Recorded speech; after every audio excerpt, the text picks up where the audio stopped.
જ્યારે બહુ લાંબા સમય સુધી તમે ના દેખાવ ને ત્યારે બધાને એવું જ લાગે કે આ ચેનલ પર ફરી વિડીયો નહીં દેખાય અને કદાચ હું ફરી નહીં આવું. આ વખતે તો મને પણ એવું જ લાગતું હતું કદાચ હું ફરી નહીં આવું. But my friend, we all are wrong. So this is the feel of Stree 2 કે તમે thumbnail માં જોઈ લીધું છે કે આપણે Stree 2 ની વાત કરવાના છે, તો એની પર સસ્પેન્સ બનાવવાનો કોઈ હવે અર્થ નથી.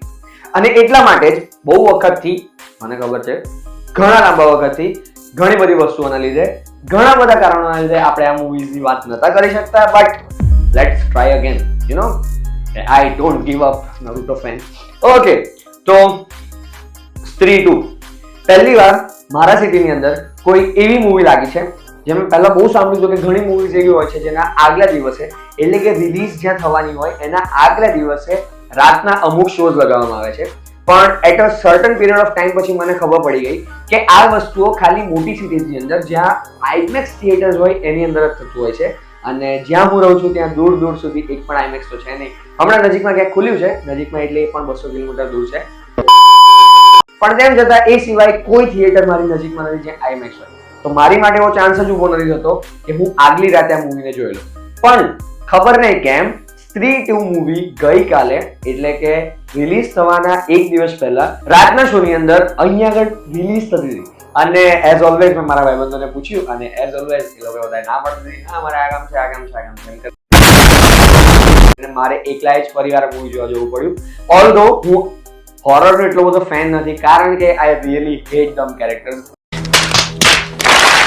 જે ગાંડપણ એ લોકો કરતા હોય એના લીધે મને મજા નથી આવતી મૂવીઝ જોવાની. પણ તેમ છતાં as a movie lover I have to go. અને હું આ ગયો મૂવી જોવા અને મારી એક્સપેક્ટેશન બહુ સારી પણ નથી, બહુ ખરાબ પણ નથી. I was on like 50-50. અને ત્યાં જઈને ઇન્ટરવલ પડતા સુધીમાં મૂવીએ મને ફૂલ બ્લોન અપ કરી દીધો કારણ કે આ મૂવીએ શું કામ કર્યું છે. આ મૂવી તમને બતાવે છે કે ભાઈ પરફેક્ટ સિક્વલ કેવું હોય. અને એનાથી વધારે જો તમે એક સિનેમેટિક યુનિવર્સ બનાવી રહ્યા છો તો એની અંદર એ સિનેમેટિક યુનિવર્સ બનવા માટેના કારણો અને એ કારણોને જસ્ટિફાઈ કરવા માટેની સ્ટોરીઝ તમારી પાસે હોવી જોઈએ, જે આ મૂવી પાસે છે. 2018માં જ્યારે આનો ફર્સ્ટ પાર્ટ આવ્યો હતો ત્યારે એ લોકોને કોઈ પ્લાન નહોતા કે આપણે આવું હોરર કોમેડી યુનિવર્સ બનાવીએ. પણ ત્યાર પછી જેમ જેમ એમને સારી સ્ટોરીઝ મળતી ગઈ અને આઈડિયાઝ આવતા ગયા તેમ તેમ એમને સિનેમેટિક યુનિવર્સના પીસીસ પોતાની મૂવીમાં ચાલુ કરી દીધા હતા.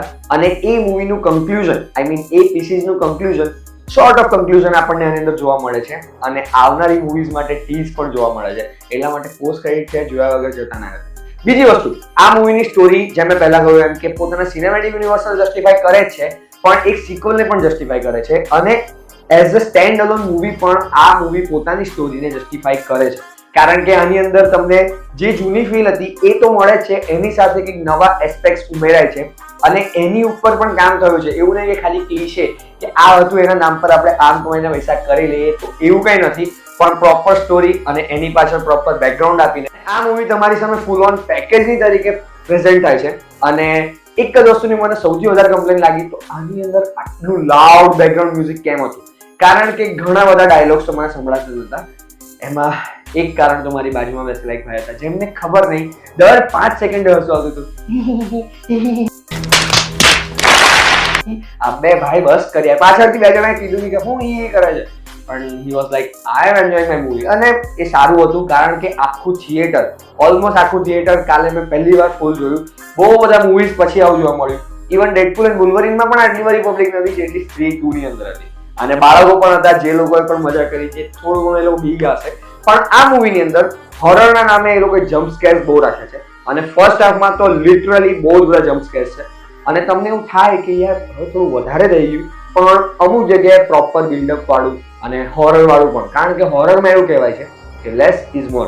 જેટલું ઓછું તમે ભૂતને કે જે પણ તમારું સુપર સસ્પેન્સ જે વસ્તુ છે એને ઓછી બતાવશો એટલું વધારે ઇમ્પેક્ટ કરશે. અને એક પીરિયડ પછી તમને એવું લાગશે કે આટલું બધું બતાવી દીધું પછી હવે મને બીક લાગશે કે નહીં. પણ તેમ છતાં સેકન્ડ હાફમાં પણ આ મૂવી તમને એટલી સરપ્રાઈઝ કરે છે. અને આ જ તો મૂવીની બ્યુટી છે કે તમે એક્સપેક્ટ નહીં કરી હોય એવી વસ્તુઓ જોવા મળશે, જે તમે એક્સપેક્ટ કરી હશે એવી વસ્તુની સાથે હશે. અને આ મૂવી ઓવરઓલ બહુ સારી મૂવી મને તો લાગી. અને એક ફેમિલી ટાઈમ માટે આજે રજાનો દિવસ છે, આવનારી ઘણી બધી રજાઓ છે, તો એક પરફેક્ટ વોચ જો કોઈ મૂવી કરવી હોય, જો તમે સ્ત્રી 2 જોઈ હોય, સ્ત્રી 2 જોઈ હોય અને આગળના બીજા મૂવીઝ છે જેમ કે ભેડિયા અને મુંજિયા, જે એટલો બધો ઇમ્પેક્ટ તો નથી નાખતા, પણ તેમ છતાં તમે જો જોયા હોય, this is must watch for you. અને જો ના જોયા હોય તો એ જોઈને પણ તમે આ મૂવી જોઈ શકો છો.